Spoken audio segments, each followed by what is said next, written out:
Washington Journal continues.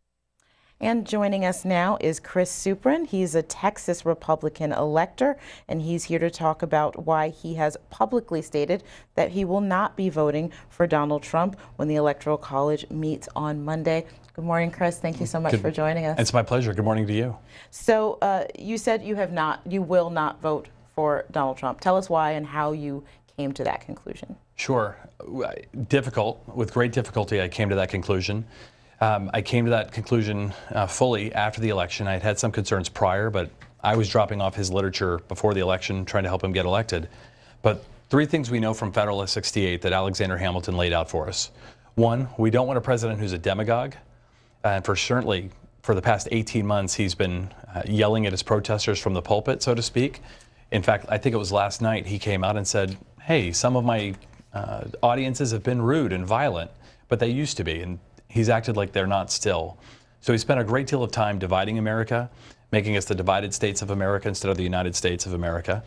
Part two, 50 of my colleagues who are Republican national security and foreign policy experts all said the same thing, signed a letter explaining that Donald Trump would be a danger to us if he were elected president. And then the last thing, which is certainly most objective for us, he will violate the emoluments clause from day one if he passes the Electoral College test Monday. And that's going to be unacceptable. That really sets up a question for, is the House of Representatives willing to start impeachment hearings for somebody who is in violation of the Constitution? Okay, you wrote an op-ed piece in the New York Times explaining your views on that last point. You wrote, Mr. Trump does not understand that the Constitution expressly forbids a president to receive payments or gifts from foreign governments. We have reports that Mr. Trump's organization has business dealings in Argentina, Bahrain, Taiwan, and elsewhere. Mr. Trump could be impeached in his first year, given his dismissive responses to federal conflicts of interest.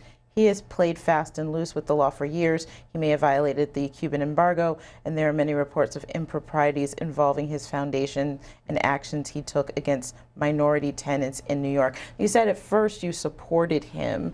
A lot of these things were known before that. What made you change your mind at the point that you did? At the point that I did, what changed my mind was the attacks on the election itself. You'll remember over the past few weeks, Mr. Trump and Governor Pence have said that there are 3 million illegal votes that occurred, but neither of them ever asked for a recount, and there's no real good evidence that that occurred. They keep citing, in fact, that recounts show they earned more votes. So if that's the case, and you really think there's illegal voters out there, you should have done that. But the fact is, he has attacked our institutions. He's rarely talked about the Constitution. We were promised that he would become more presidential. We were promised he would deal with the conflicts of interest. I believe it was this past Thursday, he was going to hold a press conference and explain how he was going to deal with those matters. He's canceled that and put it off to some unknown date.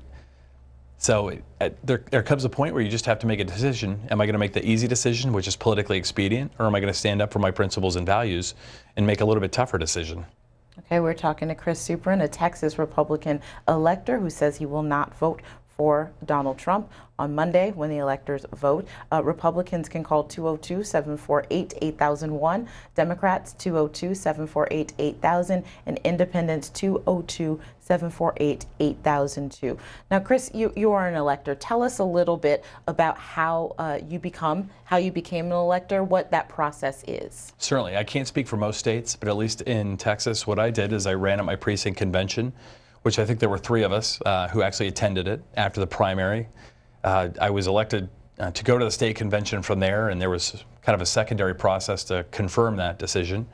At the state convention, literally it was kind of boring. I threw my hat in the ring. I don't think there were any other candidates. I was actually recruited by the Trump campaign to run for RNC delegate, but no disrespect to Ohio, I just didn't want to be in Cleveland in late July with the humidity. So I ran for elector, was passing out bags of candy with stickers on it and shaking hands and making calls, and it was that simple. All right. And so did you sign any sort of pledge that binds you in any way to vote for Mr. Trump, and will you face any penalty for failing to do so? Well, that's a 3-part answer. Yes, I signed a pledge. No, it's not binding, and I think the penalty will be determined by voters in the future. When I campaigned for this position, I said at the time I wasn't using it as a stepping stone. I'm not looking to run for Congress or state house or even dog catcher. So I said, look, I'm running without ambition or aspiration. If there's a future political consequence, so be it, but there's not a criminal consequence as there is potentially in other states. Okay, we have a lot of callers waiting to join our conversation. Ted is calling in from Warrenton, Oregon on our Democratic line. Good morning, Ted. Good morning. I just want to say congratulations for your stance. Being an observer for the primary up to this point, I was just appalled by his behavior, by his lack of class, by his lack of knowledge. I mean, when you talk about a president and the birther issue, I'm an old veteran, and we were all explained that if you should be involved with indigenous personnel, the resulting child will be of split citizenship, American and whatever the other side is. And I just think to myself that this is a conversation taken on this morning by a man that is obviously a Republican, obviously a conservative, obviously has been raised and taught in this line of schooling to stand up and say that this guy is not the right guy. Congratulations, because I don't see very many of your generation or of your party standing up. Thank you. Your response? Well, yeah, my response to that is first, thank you. I appreciate the compliment. I should probably look to Fairfax High School here locally, where I had a great teacher named Ann Connerton who put the Federalist Papers in my hands 20 plus years ago. But I take a little bit of exception to your comment about my generation and even younger people. I think too often we're not finding people in our community who do stand up. I think there are lots of our neighbors who are trying to do the right thing every day. I just happen to have a little bit wider platform this year given the election. But I think there's lots of Americans out there who want to do the right thing and are trying to make their community a better place. All right, Randy's calling in from Fredericksburg, Virginia on our Republican line. Hi, Randy. Hi, how are you? Sir, you voted, I assume, in the general election, and now you're going to get to vote again. Constitution says one person, one vote. So your second vote is going to be a representative vote. You're going to be voting representing the people who put you there. So how can you justify going against the people that you represent? And the second thing is that I've been hearing a lot of people throwing around the word demagogue as they refer to Trump. Definition of a demagogue is a person who thinks they're part mortal, part God. And I don't know where in the world you would come up with some stuff like that. Thank you. Yeah, to your first question about representative government, where I live in Texas consists of Eddie Bernice Johnson's congressional district, who I think a fair assessment would be she's one of the more liberal Democrats in Congress. I know that she trounced her Republican opponent, I believe, better than 4-1. And we certainly have a representative government with Congress as well. And on many issues, she votes completely opposite of the way I would like her to. But in terms of this being a one-person, one-vote issue, the Electoral College is a personal representative situation, much like Congress would be, where for the most part, we affirm decisions of the states. But individual decisions have always been part of the process. If they weren't, I suspect our founders could have assigned bricks to count electoral votes or casks of whiskey or even jelly beans. So I disagree with you a little bit on the representation issue. Representatives should make the best decision they can in their mind. I hope other Electoral College members are keeping that in mind as well. And we might have a language difference. I don't consider Mr. Trump a demigod, but a demagogue. So I think that might just be, you may have heard me incorrectly.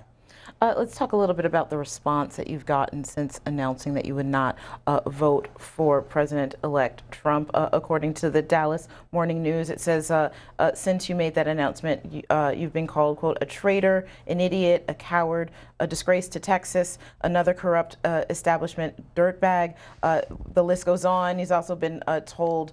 and those are the nice ones, if I can interrupt. You've also been told to prepare to, quote, get chased out of Texas. It says where he's lived for close to 13 years, and he's been accused of being paid off by billionaire George Soros, who's given tens of millions to the Democratic Party and Hillary Clinton, and was wrongly accused of funding the protests that erupted nationwide following Donald Trump's election last month. Talk about what the time since you wrote this op-ed has been like. Sure. Well, first off, I am not getting any money from George Soros. That's one of the more funny assertions people make. I'm sorry for having an independent mind and being able to think for myself to those people who disagree with me. But again, those comments have been some of the nicer ones.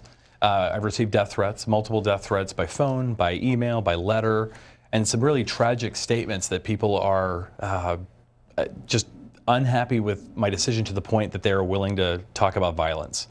And that kind of blowback is unfortunate in our government. Our system's supposed to be about the peaceful transition of power. But on the other end, there's another blowback, and that's very, very positive. I received 3 messages today from people I haven't spoken with in more than a year who say, I can't believe you're in the news, but I'm not shocked by what you're doing. You're standing up for America. And in one of those cases this past week, I actually had a friend who I probably haven't seen in more than a year. And he said, look, my family lineage goes back to the American Revolution. They fought in the Revolutionary War against the British, and they would be proud of what you're doing. I endorse what you're doing. So you've got two ends. You've got people who are so unhappy they're ready to go to violence, and you've got people saying our ancestors would love what you're about. Now, people who, electors who don't go along with how their state votes are referred to as faithless electors, what do you think about that term? It's the term that's been in use. I'm not here to argue the term. I'm here to do what I think's right. I'm trying to be faithful to Constitution and country. If I'm referred to as a faithless elector here on, I'm okay with that. Okay, Jonathan's calling from Rancho Cucamonga, California on our independent line. You are on with Chris Suprun. Yes, good morning. Let me start off by saying, I'm 47, and for 47 years, they told me the Russians were our enemy to the United States. You go all the way back to Kennedy in the missile crisis. You go back to Castro, when Castro was going to allow the Russians to put those missiles there. So suddenly, the Russians are our best friends. That's the equivalent of the Democrats going against Reagan, and if he was going along with the Russians, it doesn't make any sense. However, Putin is a billionaire, so maybe he paid Donald Trump off instead of Soros. How about Putin paying the Republicans and Donald Trump to become communist traitors to the country?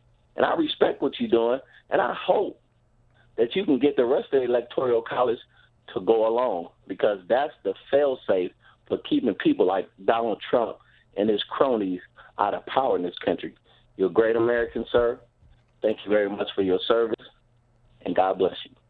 I appreciate the call. I'm not sure I'm a great American, but again, like I spoke, I think, to the first caller, there's lots of neighbors trying to do the right thing, and their individual communities. I think I've just got a little bit bigger national platform this year.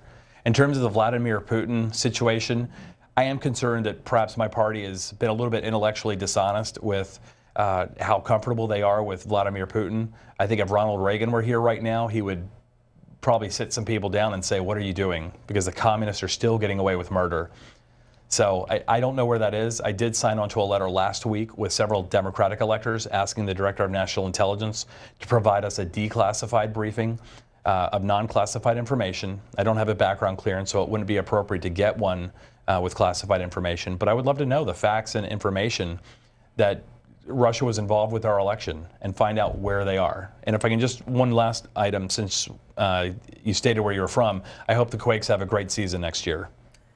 Okay, let's talk a little bit about your background. I'm getting some of this from a commendation that you actually got from the Senate of Virginia in 2014. It talks about the fact that you worked for a volunteer fire department in Annandale.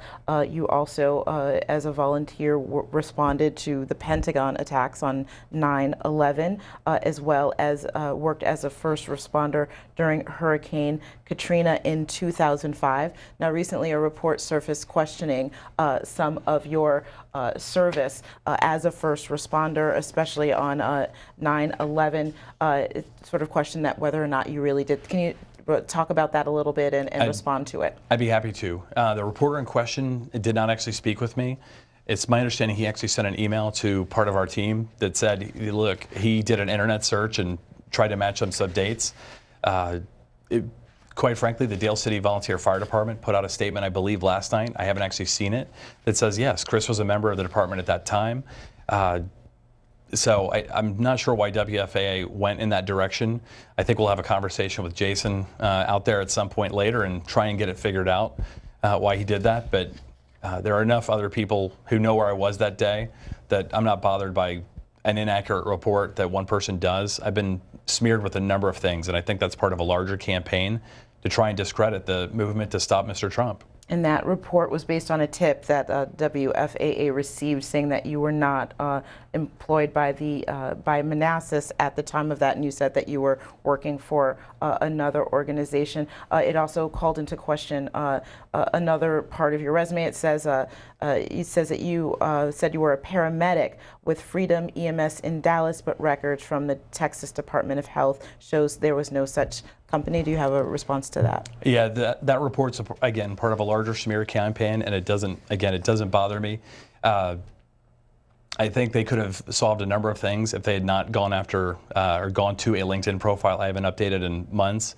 But if you want to use bad information, you're going to report bad information out, and that's their prerogative. Okay. Again, given some of the fake news out there right now, I'm glad none of the smears involving me involved a pizza place.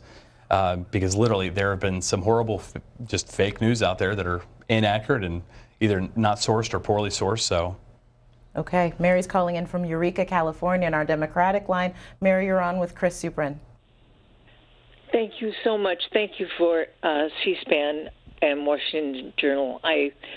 I'm just so happy to speak to Chris and to you, and thank you so much, Chris, for what you've done. I read about it 3 or 4 days ago on Twitter, and I mean, at that time I thought, what a brave guy, and that you're from Texas. That's wonderful. My daughter's in Austin, so I think that's wonderful that you're doing this. I don't know how hard it is. I can feel for you, though, and coming out and doing this, it makes me very proud, and I consider it an honor to be speaking to you and to be on C-SPAN. I'm sorry. It's all right, Mary. Do you have a question for Chris? Yes. Thank you. I wanted to know why you cannot get the CIA or material. I know it's classified, and you aren't expecting all the classified information. And I know it's only 2 days to your voting, to the 19th. But can they delay it so you can get the material you need? Perfect question. And let me, just before you answer that question, I want to update with the latest news on that. I know some of the electors were asking for an intelligence briefing prior to the vote. According to The Hill today, it says voters in the Electoral College will not receive an intelligence briefing about Russian meddling in the U.S. presidential election. According to a new report, sources told NPR the electors would not receive any national intelligence before they cast their ballots Monday. 54 of the 232 Democratic electors had signed a letter asking for a briefing before the Electoral College's votes. The letter asked the Director of National Intelligence, James Clapper, for information on what role, if any, Russia played in helping elect Donald Trump. Was that something that you sought as well, and what's your reaction to it being denied? I did see, or excuse me, I did not see that, which is why you should keep watching C-SPAN so you're up to date on the latest information. I did sign on to the letter requesting information on a declassified basis. I didn't think we were entitled to classified information. So I think that was your first question about whether or not why we can't get it, because there is a classification system, and that's a decision that the CIA or the Director of National Intelligence, someone with a much higher pay grade than I have, makes for all of us. And if that's their assessment, that's fine, and we can talk about that later.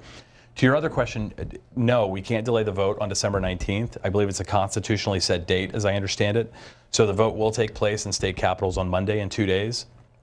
And for me, that's okay, because again, I wanted this information so I could better understand what may have happened in the election. But I had written my op-ed against voting for Mr. Trump, I think 4 days prior. So my decision was made with other data and with other information that I was concerned about. So this would have been icing on the cake, so to speak, but not necessary. Okay, Bernie's calling in from Howard Beach, New York on our Republican line. Good morning, Bernie. Good morning. Good morning, Mr. Suprun. I have two questions. First, is your vote a secret vote? And the second part of the question is, who are you going to vote for? Thank you.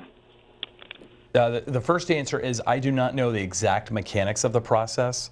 I think I don't know if my ballot will be signed or if it's, I know that we have 6 ballots we actually fill out for president because there is a formula for where those ballots go. One goes to the House of Representatives, another stays, I believe, with your state Secretary of State, a third goes to the National Archives, and honestly, I don't know where the other 3 go. So I don't know if we sign the ballot or how that's even submitted mechanically. So I don't know if it's secret or not. I know that other electors of a faithless nature that we mentioned earlier, I don't think anyone's ever come out beforehand and said this is how I'm voting and why I'm doing it. And one thing I wanted to do was not be anonymous. I am trying to be very clear about why I'm doing what I'm doing, and so it's not secret in that sense. And I apologize. I'm going to ask, do you remember a second part? I don't, but I have a question for you. Okay. Anyway, have you tried to convince any? Oh, go ahead. Do you remember? I apologize. I do remember Okay, your go question now. The quick answer is I am settling on about 4 or 5 names, and I'm trying to whittle them down. I have not decided who I'm going to vote for. I would like to have a final call with the other electors I've spoken with, which is, I think, where you were headed. Since the op-ed kind of rung the bell, several people have reached out to me on the Republican side. I reached out to some that were recommended to me to speak to. And our discussions tend to center around these 4 or 5 names consistently. So I have not decided. I only have 2 days left, and I realize that seems like a short time, but I'm certainly not going to rush it. I'm going to take as much time as I can and make sure the other electors who I think will vote with me against Mr. Trump on the Republican side, that we can represent a unified voice. How many electors do you think might vote against President Trump? I've seen everything from Harvard professor Larry Lessig suggested it could be upwards of 30 people. Do you think it's going to be that many? I'm not going to speak for numbers. I have heard and seen Mr. Lessig's reports. I will say that I've had many conversations since that time. Until I think we are at 37, or I know we're at 37, I'm going to keep and stay on the phone when I'm not speaking to the media and folks like yourself. This for me is not a PR stunt. It's about the future of our nation. But I'm having enough conversations that I feel good that I'm not going to be alone. And I'm having enough conversations that I feel good that there are people who are concerned about where we are as a country if we don't do this. Okay, Rosie is calling in from Victoria, Texas on our independent line. Rosie, you are on with Chris Suprun. Yes, good morning. Good morning. Well, where I am in Texas is good morning. Number one, I want to tell you that I'm very proud of you. Second, I want to tell you something. I'm just a mother, you know. I'm not anything important, but I want to tell you something. My first choice always has been God. So I want to pray for you. I'm going to pray for you, sir, that you'll be protected by Him and guardian angels, because trust me, these people that we're dealing with, they're assassins. They're people that they don't think. They go over on top of anybody to get ahead to what they want. I'm not a political person, but since the beginning, I saw this man, and I could see lies through his eyes, through his mouth, and with so much money, you know, he don't care, paying people, whatever he did. But I know that he's not the correct person to be a president of the United States. All right, let's let Chris Suprun respond. Well, I appreciate your call, especially coming from Texas. Again, it's like several other calls I've gotten, both in the Dallas area where I live, but across the state, across the country, and even outside the country. People in the United Kingdom, people in Asia have reached out and said, you've restored my faith in America for what you can be and what you are, based on somebody standing up and saying, I don't think so. This isn't our right decision. So I appreciate the prayers. I think if you're God first, I'm right there with you, and I will always appreciate anyone's prayers on my behalf. Thank you. All right, John's calling in from Asheville, North Carolina on our independent line. Hi, John. Good morning, sir. Hi, how are you? I appreciate you taking my call. I have a couple of questions, if I may ask him this. You stated you went to school in Northern Virginia, am I correct? Yes. Okay, were you raised there in Northern Virginia in your younger years? Throughout Virginia, yes, sir. Yeah, so that was always a very liberal place. That's why I was calling that, and I was trying to figure out why down in Texas. I mean, I'm not asking why you're living in Texas. Don't give me that. But in Texas, which is is a very conservative state, why you'd become a rhino. Now I just figured it out because you were not raised in Texas.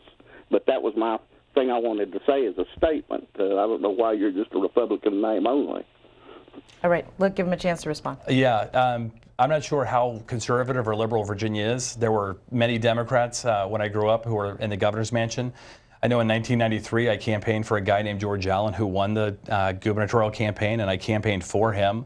I campaigned for a guy running for attorney general named Mark Earley, and a ticket that included Jim Gilmore, who later became RNC chairman. So again, we could talk about Republican in name only or not in name only. For me, I am comfortable with my stance. Some people are going to disagree with it, and I'm okay with the labels, however you want to go. But my upbringing in Virginia, I don't think had a great deal of impact other than I was raised with the Federalist 68. I was raised in near Williamsburg and with Charlottesville as a backdrop, and I think those were backdrops where I learned lessons from our founding fathers. Yesterday, during his end of the year press conference, President Obama was asked what he would say to electors meeting on Monday to vote. Let's take a look at what his answer was. With respect to the electors, I'm not going to wade into that issue because, again, it's the American people's job and now the elector's job to decide my successor. It is not my job to decide my successor. I've provided people with a lot of information about what happened during the course of the election, but more importantly, the candidates themselves, I think, talked about their beliefs and their vision for America. The president-elect, I think, has been very explicit about what he cares about and what he believes in. So it's not in my hands now. It's up to them. What's your reaction to the president? It's not very often that I agree with President Obama on issues or constitutional topics, but I think he's right. It is in our hands. Again, this is what the founding fathers intended, for us to protect smaller states' interests and to also stop the train if we needed to, be that emergency brake. Okay, and going back to your resume, I have a statement here from the Dale County Volunteer Fire Department where it states, in response to an inquiry from the press regarding the membership status of Christopher Suprun, the Dale City Volunteer Fire Department can confirm Mr. Suprun was an active member in good standing from July 2000 through June 2002. The official station records confirm no Dale City Fire Department members were on duty from 6 a.m. to 6 p.m. on September 11, 2001. Therefore, no members of the department were involved in the initial response to the attack on the Pentagon in their capacity as a member of the Dale City Fire Department. However, members of the Dale City Fire Department were part of an operation from 1800 hours on September 11, 2001 until released by the incident commander. In addition, members of the Dale City Volunteer Fire Department were involved in the initial response on the Pentagon in their capacities as public safety officials with other organizations. It's a very official statement. What's your reaction to that? Well, I was glad it came out last night. Again, there were questions from WFAA, as we talked about earlier, where they tried to say a paid department I worked for, not this volunteer department. I couldn't have responded because I didn't work there, and that organization did not respond at all. So I was glad that they confirmed I was there. I think it added weight to other people who have spoken about my response that day on background. And again, if anybody is familiar with the D.C. area, they know that Dale City is not going to be in the initial response. The initial response was here in Arlington, Virginia, and would be the closest 4 stations. So again, I appreciate the statement. I think it backs up what we said, and I'm again pleased. Okay, Doug's calling in from Augusta, Georgia. On our Democratic line, you're talking to Chris Suprun. Hey Chris, how you doing? I am living the dream. I hear you. One question, I may be wrong in this. When you vote and they consider you a faithless elector, does not one of the House of Representatives and one Senate cannot challenge you and either throw out or disqualify your vote? And my second part is that wasting your vote, or is it making a stand, or if they do that? Sorry, I want to write so I make sure I respond. To your first point, I don't know the process for the House of Representatives. I hope they don't throw it out or challenge it. I think that would be inappropriate. Again, I was duly elected. I was certified by the Texas Secretary of State to the, I believe, National Archives. So if they were to do that, that would be concerning for me. In terms of why I'm doing it, again, I try to lay out reasons in the op-ed. I don't consider this a publicity stunt, and I don't consider it throwing away my vote. Even if Mr. Trump only gets 305 votes and I'm the only one who stands against him, I think it's important for Americans to know that we can stand up and make the right decision as opposed to the easy decision. I don't know how it is in Georgia, but I know in Texas, and even when I lived in Virginia, too many people complained about walking into their ballot box, whether the election was in May or November, having to make a decision between the lesser of two evils. I don't have that type of ballot that's going to be placed before me on Monday. I'm trying to choose not from the lesser of two evils, but find someone who can truly make America everything she can be. Okay, Kino's calling in from Lakeland, Florida, on our Republican line. Good morning. Yes, good morning. Praise be for C-SPAN and having Mr. Suprun. I want him to know that I called personally the voicemails of Senator Lindsey Graham, Marco Rubio, and Rand Paul and asked them to come out and suggest John McCain, that you electors can vote for John McCain. Mr. Trump put down John McCain as a zero hero in Vietnam. That was an insult. Now, it's probably going to be symbolic only. So if you could all organize around John McCain, and that gives him more force to oppose Trump if Trump does go in the Senate for constitutional checks and balances, to give John McCain more authority, I ask you to consider, and the other electors, voting for John McCain. If you can't vote for Hillary, who got the popular vote, and the reason is, Mr. Trump, it has to be asked about his mental state. I taught psychology classes in college, and he may have, this is a question and a supposition, not a declaration, he may have borderline personality disorder, which is 1 foot in reality, but 1 foot is in unrealistic fantasies. And okay, Kino, let's let Chris Suprun respond. That's a lot to unpack. Yeah, I don't want to speak about specific candidates that I think the group has mentioned or names. Certainly, Senator McCain has got a long service record to his country, both in the military as well as in the United States Senate. I appreciate your call. Again, your comment about him being a zero to hero, or I like Mr. Trump's comments that I like soldiers who aren't captured. I agree with you completely. He has been a person of dignity and stature in the United States Senate for years. I think he will continue to be. I think he's done an excellent job being an independent voice when he needs to. So I'm not sure he needs Electoral College votes to speak up against Mr. Trump. I think he's been very comfortable doing it in the past. But I appreciate your comment. One thing you did say that I want to make sure I clear up, with all due respect to Secretary Clinton, I will not be casting a ballot for her. My goal is hopefully to attract other electors to also vote with me for a Republican alternative.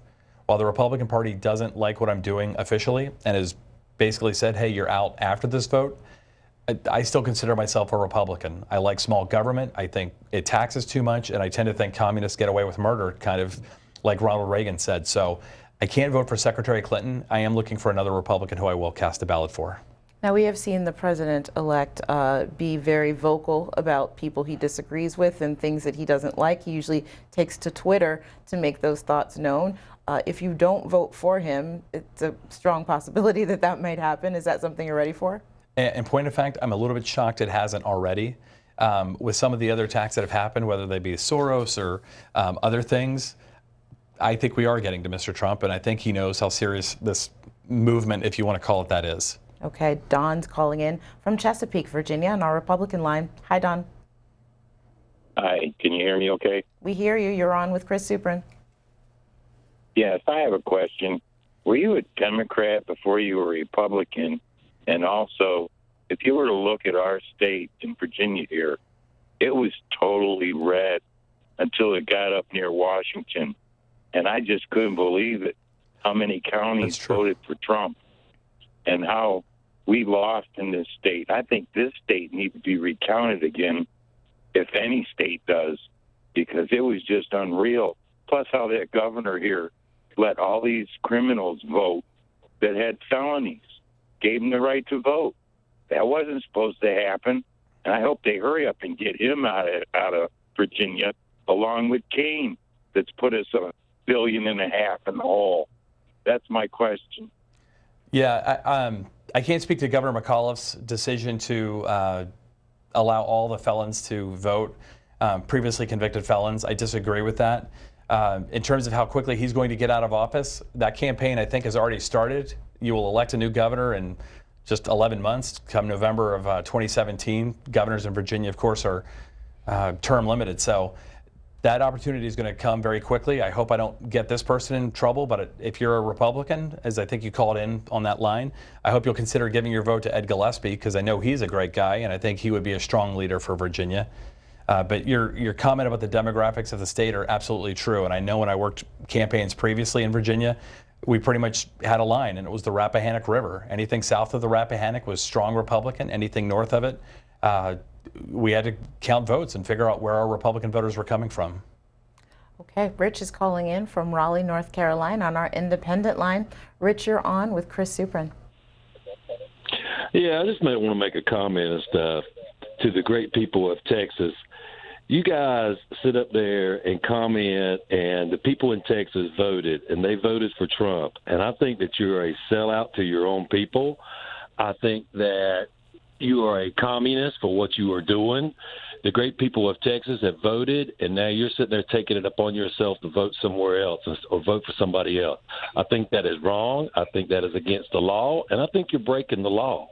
Other than that, you need to give your position to somebody else. Thank you for your time.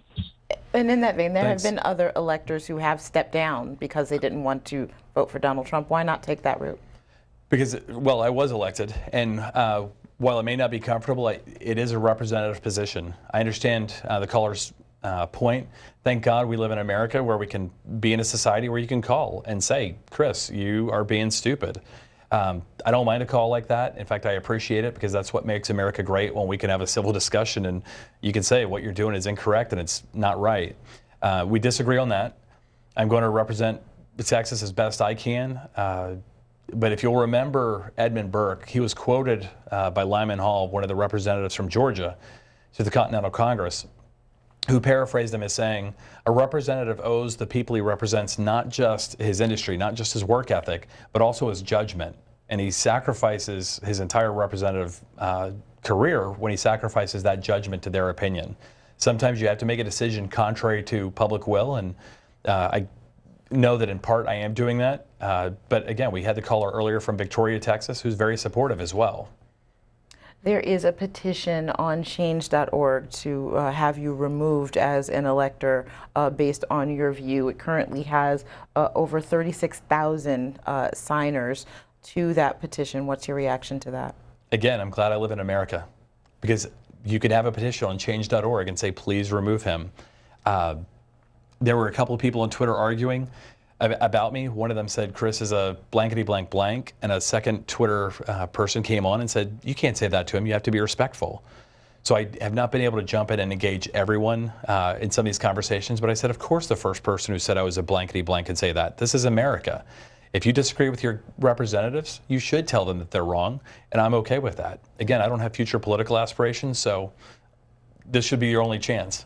Right, Tony's calling from Fort Lauderdale, Florida on our independent line. Good morning, Tony. Good morning. How you doing? Please bear with me. Let me just sort of lay something up, because I truly didn't vote for either of the two candidates. I am in love with the system. I'm a naturalized citizen, and I'm in love with the system. And I fall somewhere between the two extremes that Mr. Suprun talked about. I don't hail him as a hero, and I don't vilify him as a villain. What I do want to ask him is, has he really considered the repercussions of his action? Because the Electoral College was set up to ensure stability and to protect the country against really completely out-of-bounds leadership. Does Mr. Suprun think if somehow he got 270 electors to change and vote for somebody else, and they installed somebody else, that it would really help the stability in this country, and would it really benefit the Union and Republic? That's all I want to know. You know, if he can say yes. Okay, let's give him a chance to answer. That's a perfect question. Thank you for that this morning. The answer is, first, I'm working for 37 to see if we can get it to the House of Representatives and have a conversation there. If for some reason a large number of Democrats join and vote for an alternative Republican candidate and we get to 270, I hope that the nation will accept that, because that is the system. I love the system as you do, and what I'm doing is both legal and constitutional. If we don't get to 270 votes and we only get to 37, it's also constitutional for it to go to the House of Representatives, at which point I will trust their judgment.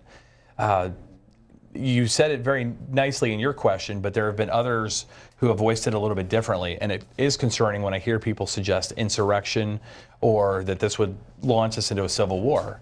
Again, what we're doing is both legal and constitutional. While it may not be popular, it would be appropriate. Insurrection is never an answer, though, in my opinion. All right, Annette is calling in from Alexander City, Alabama, on our Republican line. Hi, Annette. Hey, good morning. I'm telling you, well, I cannot believe this joker over here. You have now proven there is suppression of the vote. Millions of people went out to vote, stood in line. Just because you don't agree with our choice, and I would say this if it was Hillary you were against, because the American way is you get out and your vote counts. But now you're pushing a bunch of baloney. Your job should be to represent the will of the voter for the state you're representing. Your job should never be, well, let me think about it. You know, I don't really think that now it's Trump. He's not really good for America. So I alone want to change it. So my vote didn't count after all. American voting system is a joke. All right, let's let Chris Suprun respond. Yeah, well, first off, good morning, and thank you for voting. Please keep in mind, though, when you vote for president, and I don't know the rules in Alabama, but there should be a line on your ballot that says you're voting for the electors for a candidate. I think in our American history, we've been lucky that we've never had a situation like this where the Electoral College has had to take on this role. But there's certainly precedent for the Electoral College members looking at situations much like a judge does and setting aside a jury verdict. And again, that's not a popular thing to say. I'm glad I'm not running for office again, but when you go out to vote, you're voting for electors for president, and you're voting directly for other candidates for office. So it's a little bit different. I am sorry if you feel disenfranchised, but I do believe this is the right thing to do. All right, Gail from Fort Ogden, Florida, is calling on our Democratic line. Gail, you're on with Chris Suprun. Hi, thank you, Chris. I can't tell you, all my family's from San Angelo, Texas. I went to school there. I'm a registered nurse, a psychiatric registered nurse. My mother was born in Spur. My father was born in Very Best. He was a professional baseball player. I was born when he played for the Cincinnati Reds. I really am extremely, like a lot of my friends, whether they're, any president, any party will be safer than this man. I think a lot of psychologists, I have a master's in clinical psychology, and this man is diagnosable. Gail, do you have a question for Chris Suprun? My biggest concern is that most people don't seem to understand that you're doing what Alexander Hamilton put in the Constitution for you to do. And you're right, usually we don't have to do this, but I'd like to know the original history, how it started. I don't believe the Electoral College right now is doing the same thing as it originally was meant to do, because our culture has changed. You know, we had popular vote. He did not get the popular vote, so more and more that's happening. And can you talk about how the Electoral College started and if we still need to have it now? Thank you. Sure.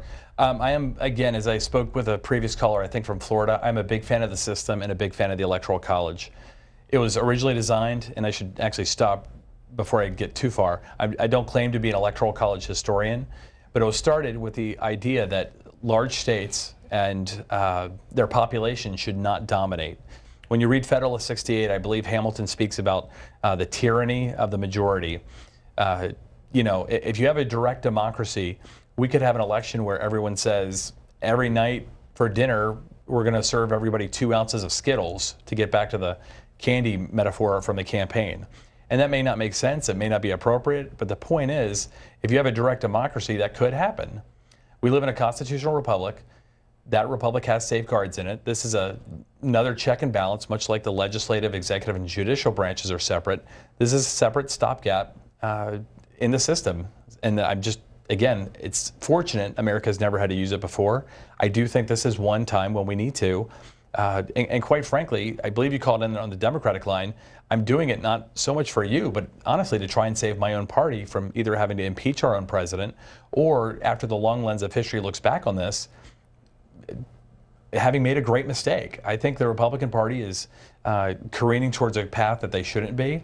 So I'm taking a stand and saying, you may kick me out, you may not like me the day after, but I think I'll be looked upon as being in the right camp 20 years down the road.